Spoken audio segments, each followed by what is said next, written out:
Hola a todos, hoy vamos a hablar de la Primera Guerra Mundial. Para poder entender lo que fue la Primera Guerra Mundial, tenemos que pensar en qué pasaba en Europa a fines del siglo XIX y principios del siglo XX, ¿no? Una de las cosas más importantes que se va a dar a fines del siglo XIX es algo que ya estuvimos viendo, que fue la colonización de Asia y África, en donde varias de las grandes potencias de Europa se dividen, Asia y África, con la intención de colonizarlas, ¿no? Ya es algo que lo estuvimos viendo, así que no vamos a profundizar en eso. Pero bueno, esa colonización va a generar conflictos con los países que quedaron fuera de la colonización, ¿no? Hay países que no pudieron quedarse con colonias, entonces en la competencia perdían contra las potencias grandes, como era el caso de Inglaterra o de Francia.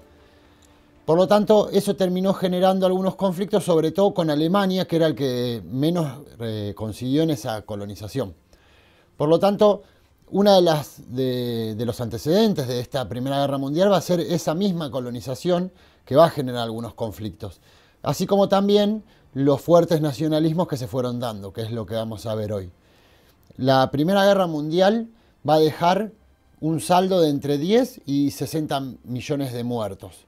No hay cifras oficiales que se sepan con certeza, pero se cree que fue entre 10 y 60 millones de personas las que se murieron, teniendo en cuenta los que murieron en combate, los millones que murieron en combate, pero también los civiles que murieron a causa de las enfermedades, las epidemias que se fueron dando por la misma guerra y sobre todo las hambrunas, ¿no? La economía de guerra generó hambrunas en toda Europa, que también terminó dando un saldo muy alto de muertos.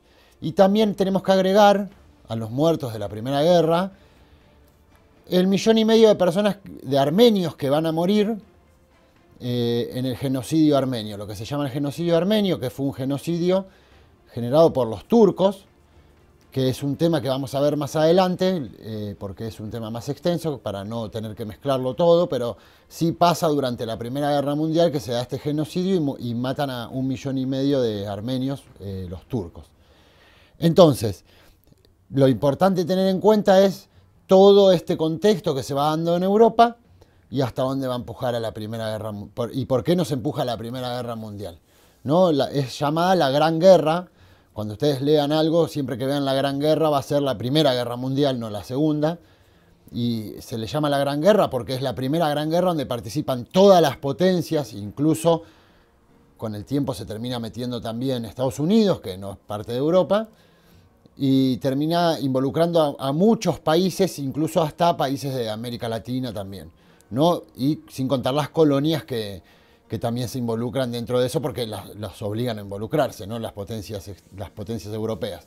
Entonces, ese es el contexto que se va a empezar a dar, que es lo que vamos a ver en este video. Espero que sea ameno, vamos a tratar de que sea lo más corto posible, pero bueno, es un tema bastante extenso y lo vamos a ver de corrido de una vez sola, así que se va a hacer un poco larguito, espero que no se aburran. Entre 1870 y 1914 se dio un periodo al que llamamos la paz armada. Es una etapa en donde Europa, las potencias europeas, no se enfrentaron entre sí, pero se fueron armando fuertemente, ya que existía la posibilidad de enfrentamientos. Se dieron fuertes tensiones entre los países de Europa, sobre todo por las colonias, ¿no? La conferencia de Berlín, que fue el reparto que hicieron de Asia y África entre las potencias, en esa conferencia hay varias potencias que se van a quedar fuera de ese reparto, sobre todo Alemania, que consigue muy pocas colonias. Inglaterra era la potencia económica más grande de Europa en ese tiempo, no tenía competencia. Tal vez Francia era un país capaz de crecer hasta convertirse en un competidor, pero pierde la guerra con el reino de Prusia y para 1871 Prusia logra la unificación de varios estados armando el imperio alemán. Otra situación típica de esta etapa fue el fuerte nacionalismo. Los países empezaron a concebir la idea de que cada individuo pertenece a una nación. Fue una de las bases de la unificación alemana, ya que se unieron todos los pueblos que compartían el idioma alemán, la cultura e incluso la religión. Prusia fue el que encabezó esa unificación luego de ganar los territorios de Alsacia y Lorena en la guerra contra Francia. Hay que tener en cuenta los territorios de Alsacia y Lorena porque son uno de los territorios en conflictos dentro de esta primera guerra. También se dio un fuerte nacionalismo en el territorio de los Balcanes. El Imperio Ruso y el Imperio Austrohúngaro intentaban imponer su influencia sobre la zona, aprovechando la debilidad militar del Imperio Turco. Tanto Austria como Rusia tenían intención de conseguir una salida al Mediterráneo. Por un lado Austria, dominando a los pueblos eslavos, y por el otro lado Rusia, que creía en la formación del paneslavismo, que es esa concepción de unir a todos los pueblos eslavos para que luego esa nación sea asociada a Rusia y Rusia pueda utilizarlos para tener la salida al Mediterráneo. Con todo esto, se dieron tres situaciones importantes en la región balcánica. La primera fue la anexión de Bosnia por parte de Austria en 1908, lo que generó bronca en el Imperio Ruso, porque no se podían meter en los Balcanes supuestamente los austrohúngaros. La segunda fue la creación de la Liga Balcánica. Impulsados por Rusia se unieron Serbia, Bulgaria, Grecia y Montenegro. Con esto, el Imperio Turco perdió los últimos territorios en la zona. Por último, lo que llamamos las guerras balcánicas, que se dieron en 1913, entre serbios y búlgaros. Ya los búlgaros se aliaron a Austria y a Alemania, rechazando la influencia rusa. Por eso terminaron atacándolos los serbios. Al final de la guerra, Serbia y Grecia ganaron varios territorios, pero las hostilidades crecieron cada vez más. Mientras tanto, Alemania unificada por Bismarck crecía fuertemente tanto económicamente como armamentísticamente, ¿no? Debilitando el poder hegemónico de Gran Bretaña. El crecimiento por parte de Alemania empujó al resto de los países a armarse cada vez más. Es por esa creciente militarización que le decimos la paz armada a este periodo. Los conflictos diplomáticos empujaron a los países a formar grandes bloques, que en realidad son dos grandes bloques. Por un lado va a estar lo que se llamó la Triple Alianza, que se va a formar en 1882, y ahí va a estar el Imperio Alemán, el Imperio Austrohúngaro e Italia. Por otro lado, lo que se llamó la Triple Entente, o la Entente Cordiale, que fue formada en 1907 por Rusia, Francia e Inglaterra. Digamos que estos dos bloques se armaron para defenderse entre sí en caso de que haya ataques de otros países.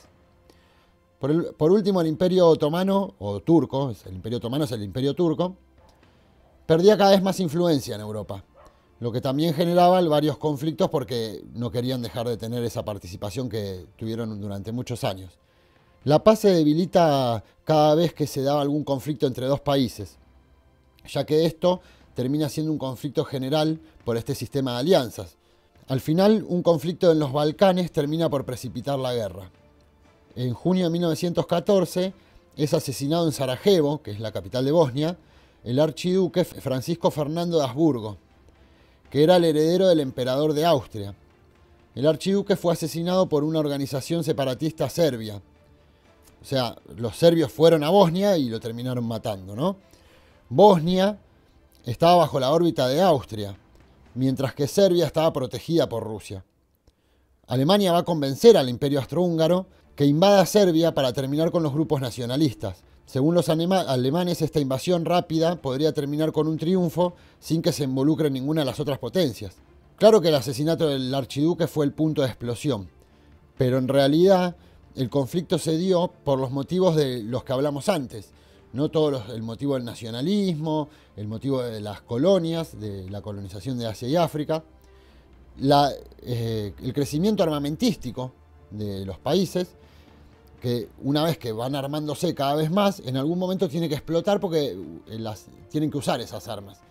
Si se empiezan a armar, en algún momento para que sirva esa industria armamentística, se tienen que empezar a utilizar las armas. Entonces, lo del asesinato del archiduque termina siendo una excusa para que se dé esta guerra. El 28 de julio de 1914, Austria ataca a Serbia. La idea era un ataque rápido para eliminar a los serbios lo antes posible, pero los serbios se resistieron muchísimo y la guerra se extendió más de lo que esperaban. Rusia no podía aceptar esta invasión y movilizó sus tropas el 30 de julio. A partir de ahí se puso en marcha el sistema de alianzas.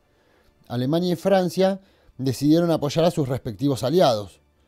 Mientras tanto, Reino Unido decide declararle la guerra a Alemania el 4 de agosto, debido a la invasión alemana a Bélgica, que era un país neutral. ¿Por qué invade Alemania a Bélgica? Para poder tener acceso a Francia. Y como Bélgica era un país neutral, Inglaterra entiende que eso no estaría permitido e ingresa en la guerra. Por su parte, Italia se mantiene neutral en un principio.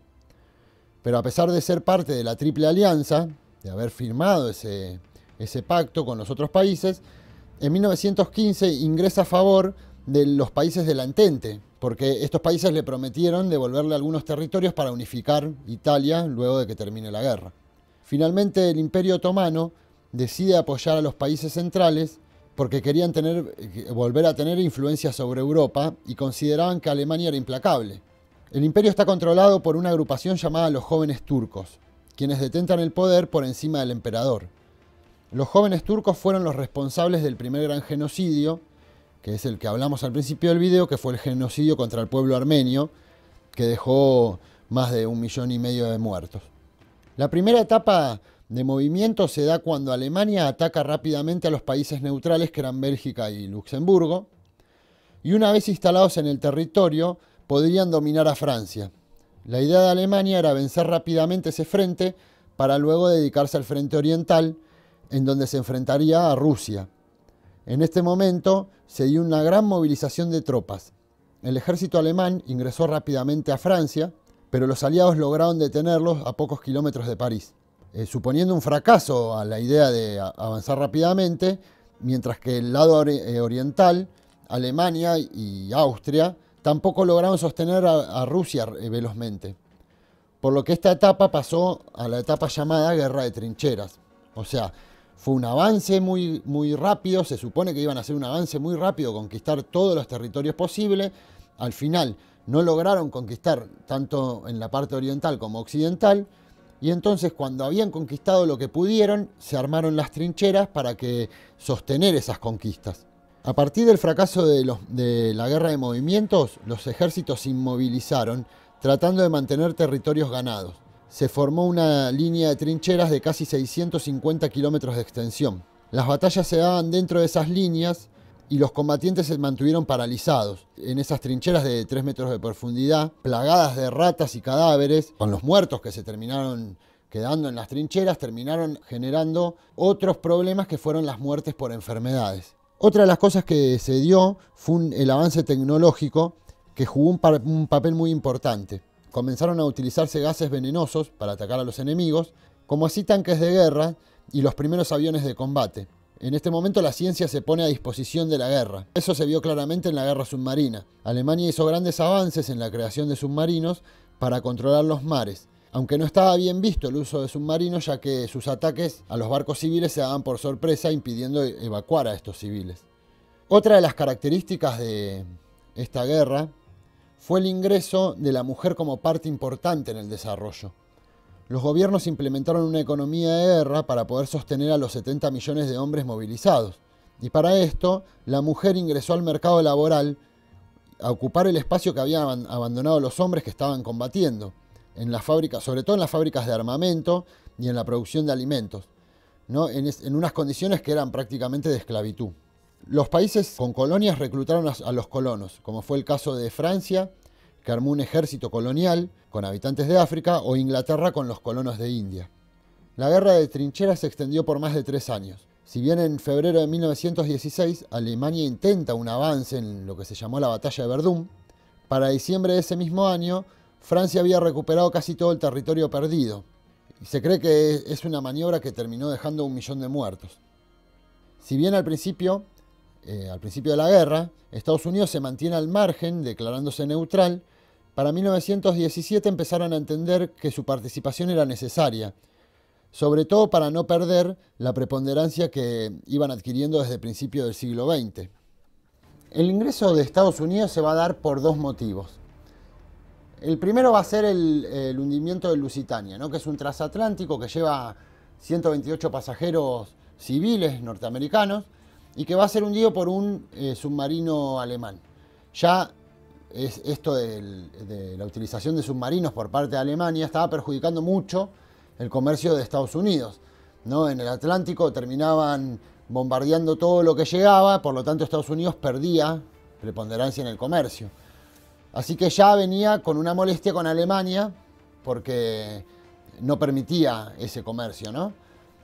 Y el segundo va a ser lo que se llamó el telegrama Zimmermann, que es, un poquito lo vimos en el video en donde hablamos de la Revolución Mexicana, en donde Estados Unidos va a interceptar un telegrama mandado por Zimmermann, que es el ministro de Relaciones Exteriores de Alemania, en donde estaba en código el telegrama, se logró descifrar, y en ese telegrama da indicaciones para que México ingrese a la guerra y ataque a Estados Unidos en caso de que Estados Unidos ingresara en la guerra del lado de los aliados, ¿no? Del lado de Inglaterra y Alemania, Inglaterra y Francia.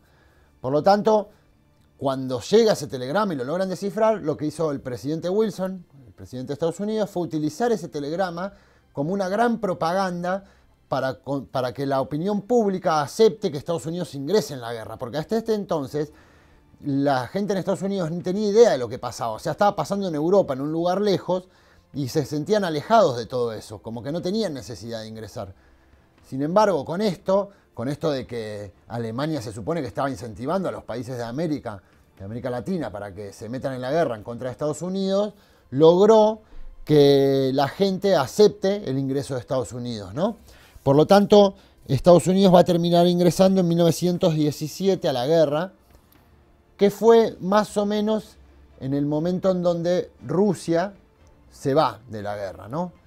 Rusia, en 1917, justamente, se va a dar lo que fue la revolución bolchevique, la revolución comunista, donde sacan al zar, que es un tema que vamos a ver también más adelante, pero en ese momento se está dando una revolución en el propio país, al zar lo terminan eliminando, el poder queda en manos de los trabajadores, de los bolcheviques, y en ese momento Rusia decide alejarse, apartarse de la guerra y firmar, ya en 1918, lo termina haciendo antes del fin de la guerra, pero firma un armisticio con Alemania para terminar con las hostilidades, ¿no? Cediendo territorios a Alemania. Prefieren ceder territorios a Alemania que seguir mandando a trabajadores a la guerra a matar a otros trabajadores de otros países, ¿no? Entonces Lenin dice, bueno, se acabó, hasta acá llegamos, y Rusia termina alejándose de la guerra.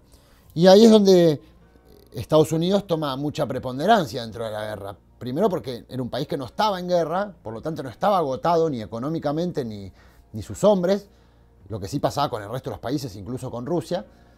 Y entonces ahí donde Estados Unidos envía 1 millón de hombres, 1 millón de soldados, más un montón de armamento, comida y el apoyo necesario para los aliados. Si bien la salida de Rusia significó un alivio para Alemania, el ingreso de Estados Unidos generó un viraje total entre septiembre y los primeros días de noviembre. Austria y Turquía terminan firmando en ese tiempo un armisticio y por su parte Alemania le pide al presidente Wilson firmar un tratado de paz, pero Wilson se negó a negociar con un gobierno militarizado, por lo que el emperador alemán, Guillermo II, abdica el 11 de noviembre de 1918. Abdicar significa que renuncia, ¿no? Se va, deja el cargo. El nuevo gobierno provisional de Alemania firma la rendición ya en noviembre de 1918. El mismo día, el 11 de noviembre, se termina la Primera Guerra Mundial, la Gran Guerra. En junio de 1919 se va a firmar lo que se llamó el Tratado de Versalles, que es un tratado muy importante para poder entender qué va a pasar con Europa después.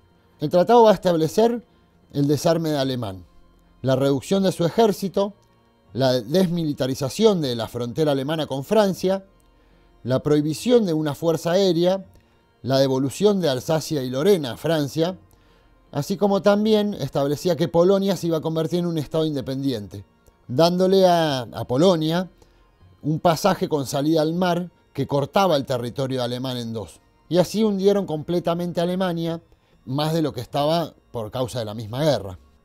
La guerra va a significar va a reconfigurar ese mapa europeo, ¿no? Ya los imperios centrales que fueron desintegrados, Austria-Hungría van a terminar siendo dos países y van a perder territorios.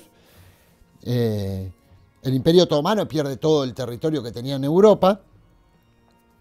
Y Rusia va a perder, por aquel tratado que había hecho para terminar la guerra antes, va a terminar perdiendo los territorios de Estonia, Lituania y Letonia. Y los países eslavos, que es el primer problema cuando se genera el conflicto, ¿no? Con los Balcanes y todo eso, esos países eslavos se van a juntar en lo que se llamó Yugoslavia. Es un gran país eslavo, donde están, por eso Yugoslavia, que es un país que se va a crear después de la Primera Guerra y se va a extender hasta ya cuando cae con la caída del comunismo. Recién ya lo vamos a ver el año que viene, eso, así que... Pero sí es importante saber que se crea la Yugoslavia, que es un país bastante importante después con la unión de todos los países eslavos. Otra de las cosas que va a pasar con la guerra es que Europa va a terminar perdiendo esa hegemonía que tenía, la hegemonía económica y política que tenía sobre el mundo, y esa hegemonía la va a tener Estados Unidos, ¿no? Estados Unidos, que es el gran triunfador de esta guerra porque no tiene mucho que perder cuando entra. De hecho, la guerra se desarrolla en otro territorio, no en el suyo. Y entonces Estados Unidos termina siendo el país que le da préstamos a los países europeos para que se reconstruyan. Y entonces termina siendo un país acreedor. Y así, con esa preponderancia, va a terminar dominando primero a toda América Latina y después incluso a Europa, ¿no? Es el país más importante. Y esa hegemonía de Estados Unidos se va a sostener durante, si queremos podemos decir que se sostiene hasta el día de hoy, aunque tiene algunos cortes, como por ejemplo en 1929 con la crisis de Wall Street. La crisis del 29 va a hacer que esa hegemonía tiemble un poco, y así como también la Segunda Guerra Mundial, que también hace que se corte un poco todo, sobre todo porque el nazismo empieza a tener preponderancia en Europa. Entonces ahí es donde hay unos cortes. Pero Estados Unidos, a partir de esta guerra, tenemos que entender que es donde se convierte en la gran potencia mundial. Y así se va a sostener. Pensemos una cosa más, y con esto ya terminamos, es ¿qué pasa con el Tratado de Versalles? El Tratado de Versalles va a hacer que Alemania pague todo, tiene que entregar territorios, tiene que entregar dinero por los gastos de la guerra que le generó a Francia e Inglaterra, y tiene que, hasta incluso se ve separado por ese pasaje que le dan a Polonia para tener salida al mar. Por lo tanto, Alemania queda hundida en la miseria, completamente hundida, y eso va a generar que surjan algunos sentimientos ultranacionalistas que primero se van a dar en Italia, que también es un país muy golpeado por la guerra, con el fascismo, y después se van a dar en Alemania con el nazismo, ¿no? Va a surgir el nazismo y la figura de Hitler a partir de ese Tratado de Versalles que hundió a Alemania. No tuvieron en cuenta que al hundirla lo que lograban hacer es que Alemania tenga cada vez más bronca contra el resto de Europa, y eso dio lugar al nacimiento del fascismo, ¿no? Esos ultranacionalismos que siempre son tan seductores para las poblaciones que están muy mal, como la de Alemania, y que terminan aceptando un personaje tan nefasto como es Hitler. Ya con esto terminamos la Primera Guerra Mundial, espero que se haya entendido. Sé que es medio extenso, pero la verdad que es un tema que en clase lo vemos en 4 o 5 clases, así que bueno, lo achicamos un poquito. Nos vemos en la próxima clase.